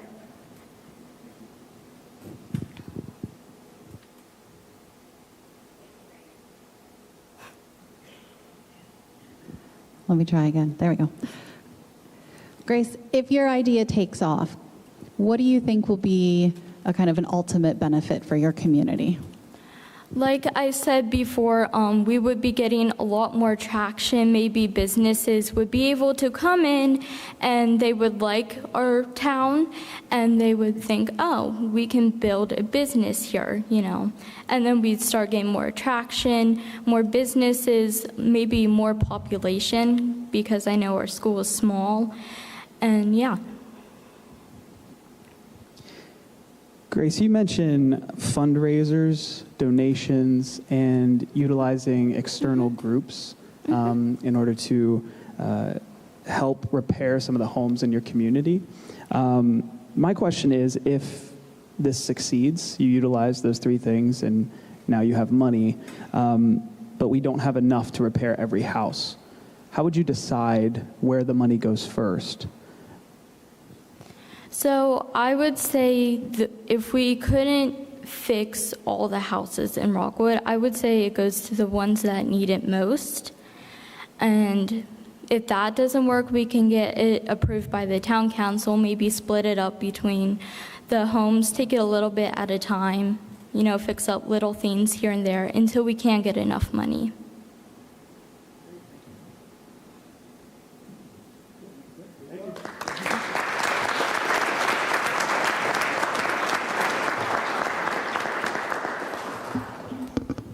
Thank you, Grace.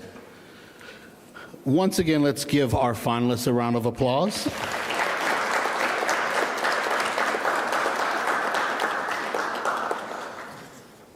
You know, I just want to say, I realize I thought they were all 8th graders, but then I found something out. So can all the 8th graders raise your hand? Okay, you can put your hands down, and can all the 7th graders raise your hands? So these are 7th and 8th graders. I can tell you the biggest thing I was worried about in 7th or 8th grade was getting beat up by my older brothers.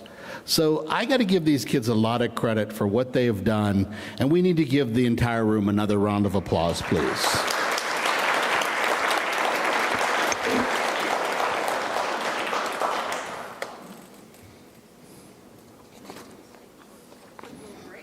Yeah, I'm trying to figure out where I'm at. Yep, we're going to take a quick break. Let our judges do some calculation. Let our team do some calculation. Please enjoy yourselves. Walk around. There's refreshments in the hallways still. Don't go too far, though. You got about 6 minutes. I just made that up, but sounds good.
going to get another picture.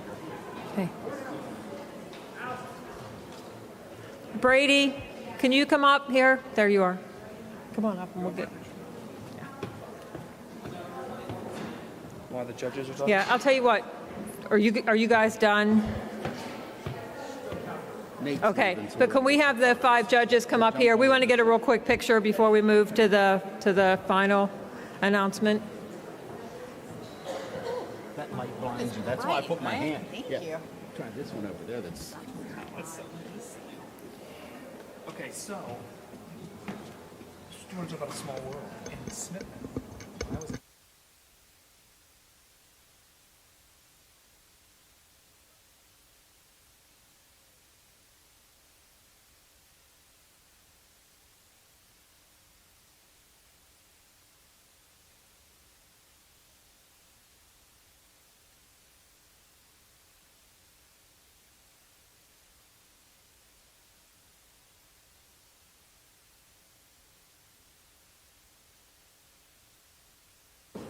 Commissioner Dunn, please.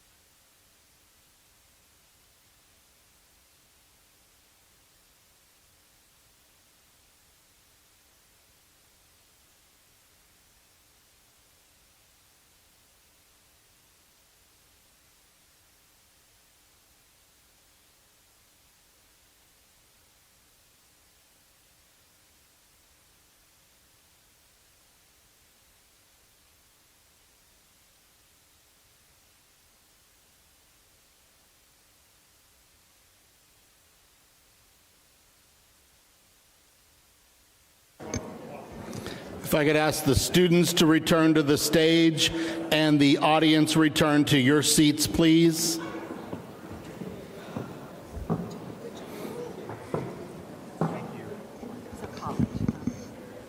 Yeah, 2011.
Okay, good job. I was a comm major. Good evening, everyone. I am Kathy Hall. I am the Workforce and Special Projects Coordinator for the Fayette Chamber of Commerce and the Fayette Business Education Partnership. And what a night. I've been saying all night that I can't wait for it to be over, and now it's almost over, and I'm like, where did the time go? So as we come to a close tonight for this Fayette Regional Civics Beat, I want to take a moment to reflect on what we've experienced here this evening. First and foremost, I would like to extend our sincere thanks to our generous sponsors, Somerset Trust Company, Next Era Energy Transmission, Davis & Davis, Attorneys at Law, Fayette Parts Service, Napa Auto Parts, the Democratic Women of Fayette County, and our equipment grant through Walmart Spark for Good, and our media sponsor, the Daily Courier. Can we give them a...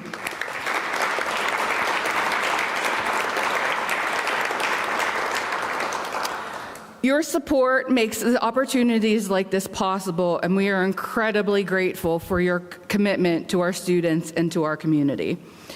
A very, very special thank you to Kevin Ghost, who has been here all day with me, and Rick Fike for lending us the historic Porter Theater here in the Community Center, and for his help in designing this stage and getting all the chairs and the tables, and it was a busy afternoon that we could not have done without Kevin and the others at the community center. So definitely want to thank them and give them a big round of applause.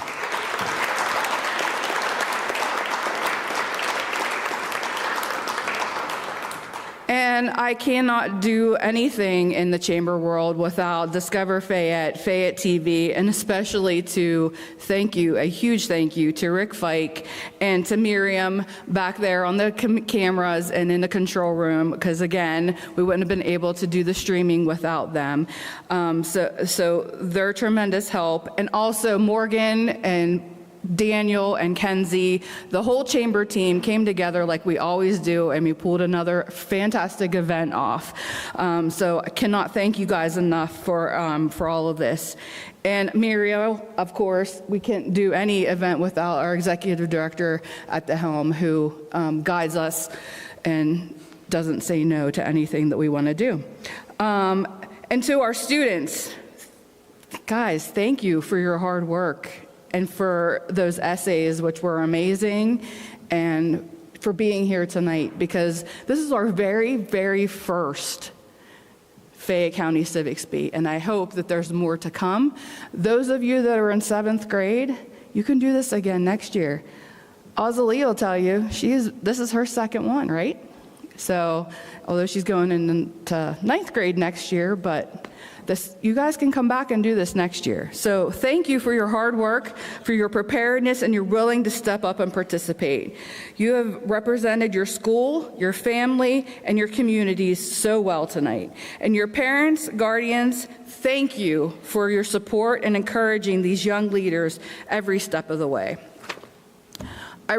Finally, congratulations to our participants, and especially to our winner, who will be announced shortly.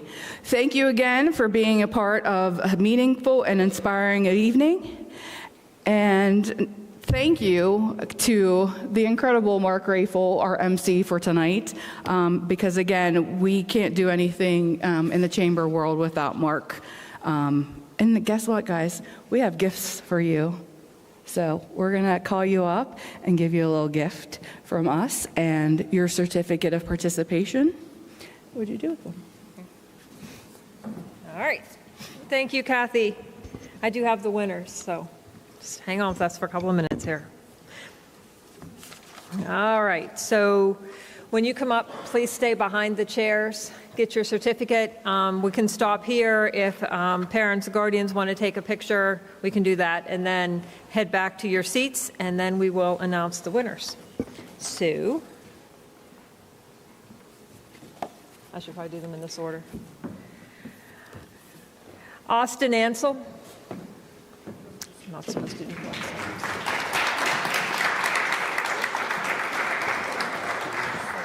We just have a conversation. conversation about it. We're going to Also, figure doesn't this care. out. Hold on. Okay. Now get your picture taken. Morgan, yeah, ready. Both of us, or okay? I'm so confused.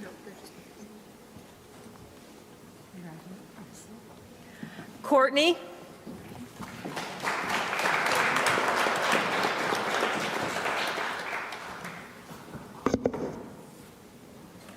Thank you. Camden?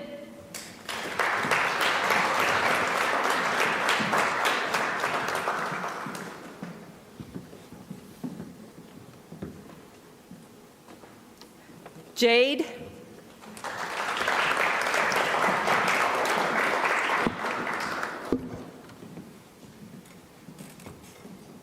Thank you. Miles?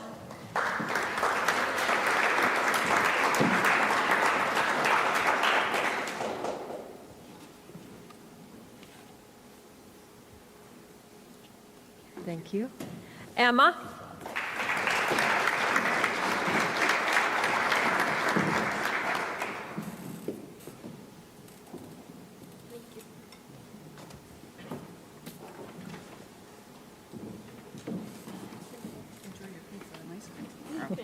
Kinsley?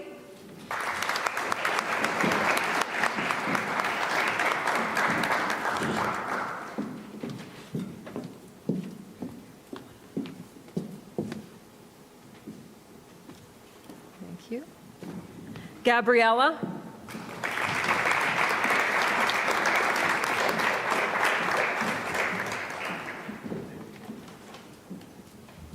Wait.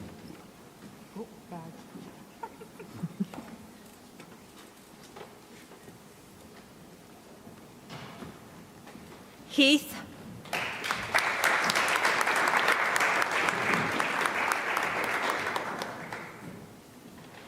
Thank you. Natalie?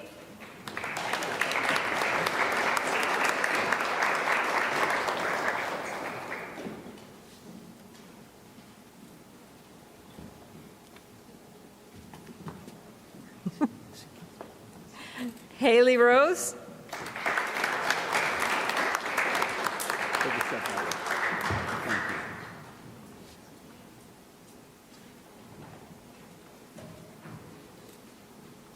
Lila?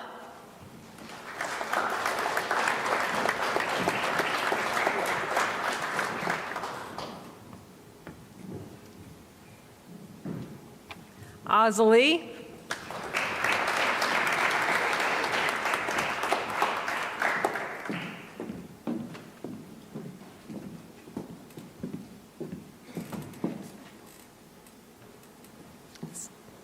Sarah?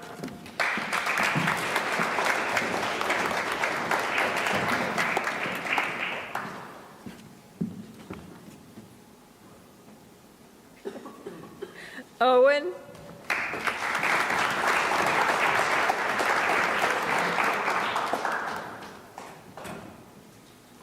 Tristan?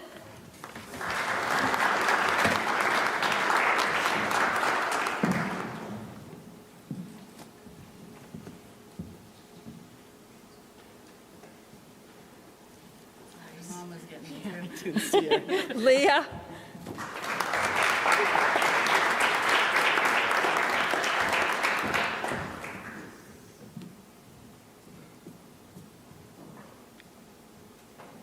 And Grace?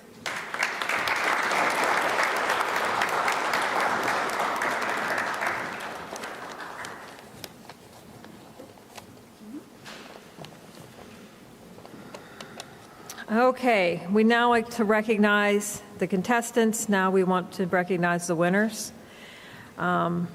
So a couple of things for the winners to know. Once we do have the places chosen and we all congratulate, I need all three of the winners to stick around for some pictures at the end. So,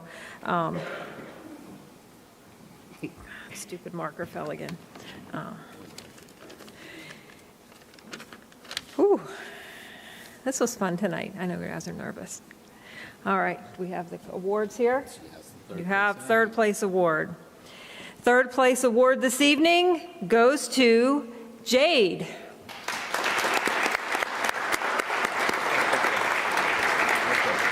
In the middle, Jade. in between. Jade had a total score of 111 points for tonight, so fabulous.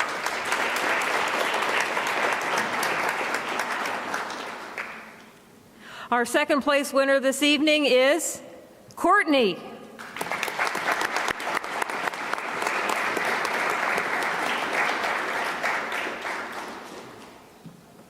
Courtney had a score of 113 points.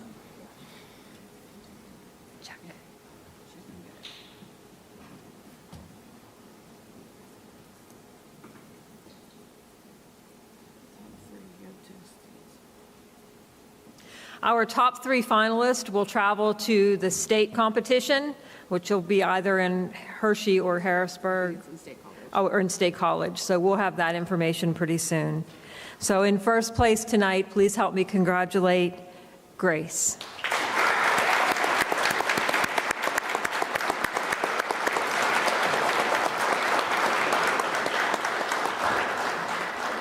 Grace had a total score of 118. Wonderful.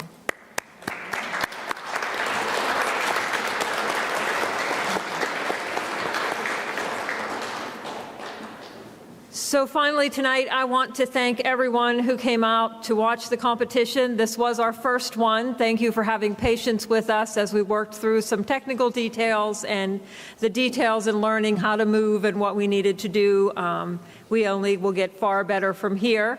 I want to congratulate all the students. Really stay committed to what you're doing, to the work you're doing in making a change in our communities. You are truly the future of Fayette and Somerset counties, and we really value every single thing you do, and I say that very seriously. I do need our winners to stick around for some pictures here, and I want to thank everyone else for attending tonight. I really appreciate all of the support. Thank you all. Travel safe.